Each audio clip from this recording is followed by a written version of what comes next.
Now,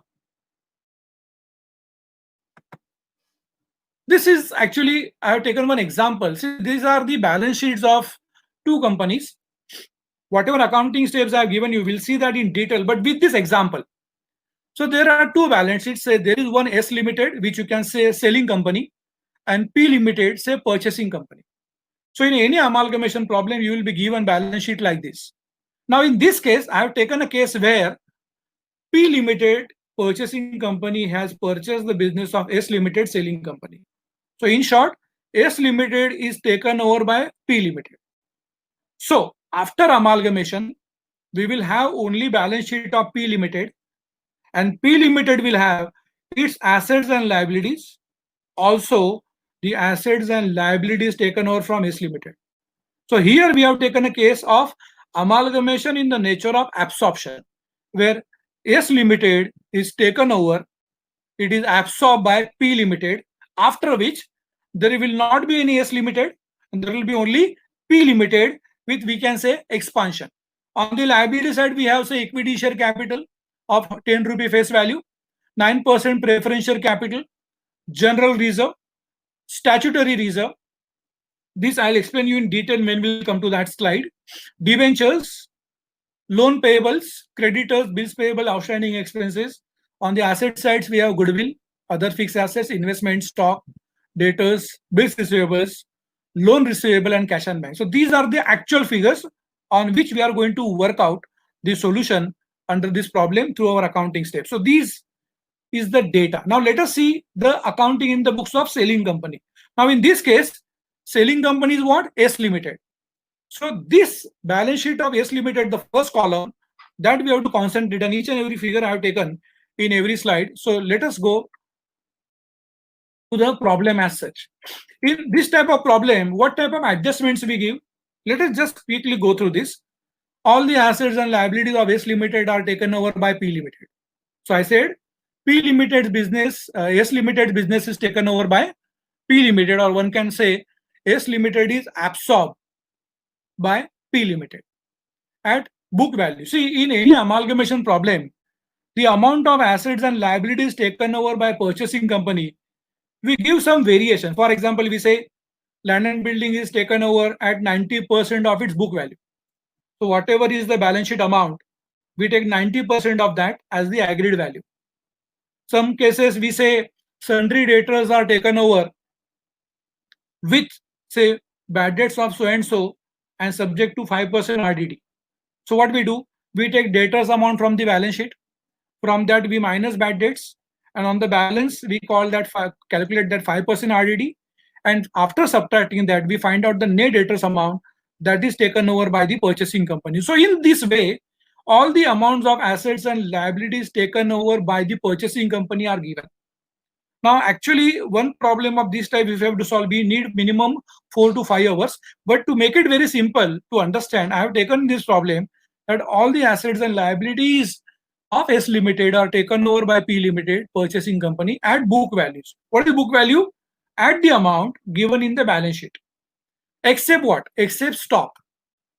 Selling company S Limited stock is not taken over by the purchasing company P Limited, because I said there might be some dispute in the negotiation, and whatever price S Limited was asking for, P Limited said no, we will not give you the price. So then ultimately it happened that the stock of S Limited is not taken over by P Limited. That means that stock is to be sold by S Limited, which we'll see later. Now I said purchase consideration. We'll see that in detail in the next slide, but here, so I said, what is purchase consideration? It is the amount paid by purchasing company to the shareholders of the selling company.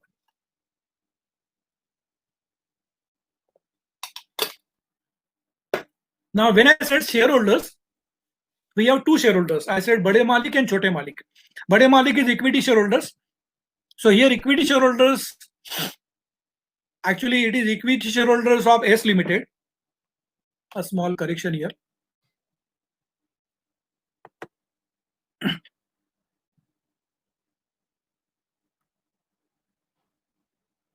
It is equity shareholders of S Limited are given 1,68,000 equity shares of rupees 10 each at 25 in P Limited. And similarly, preference shareholders of also S Limited.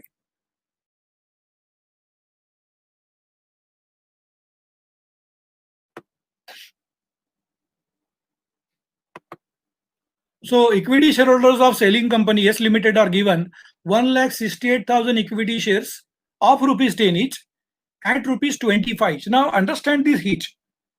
When we say a share of rupees 10 is given at 25 each, it means there is a premium of rupees 15. There is no premium of 25. Please mind it. Purchasing company is giving its share, equity share, to the equity shareholders of S Limited.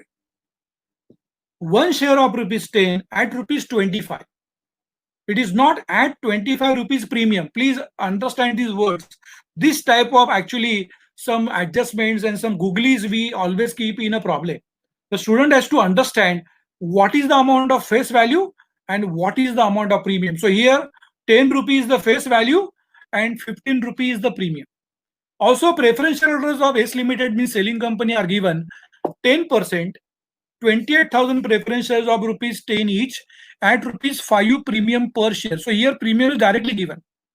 That means preference shareholders of selling company are given 28,000 10% preference shares in P Limited of rupees 10 each at rupees 5 premium per share.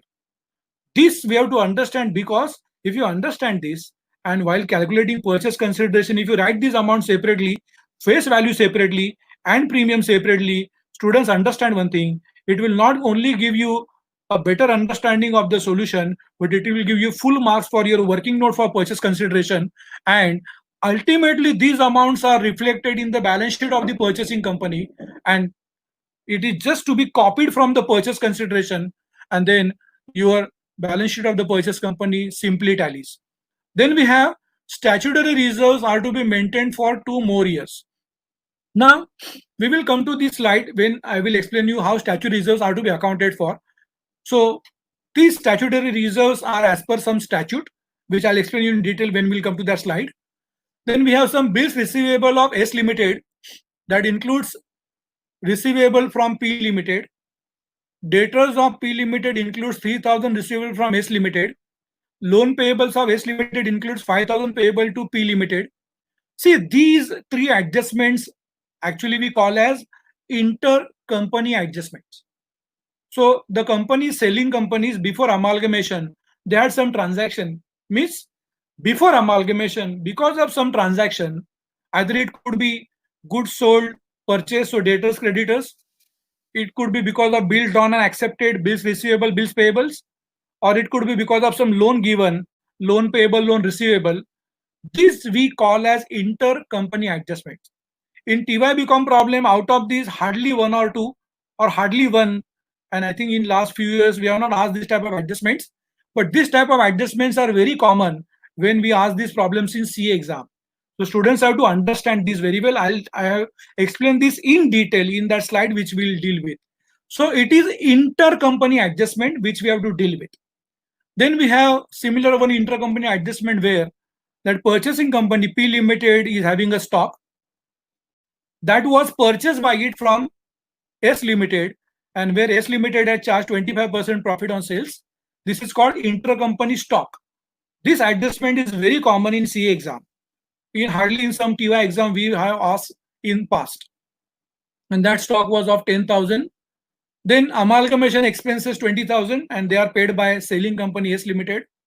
Debentures of S Limited are settled at 20% premium by issue of new 10% debentures at 20% premium in P Limited. This is a typical adjustment that we ask in TY and CA exam. So we have to understand this also in detail, which I have taken in the respective slide. So this type of problem is given to you, and then now you have to solve it.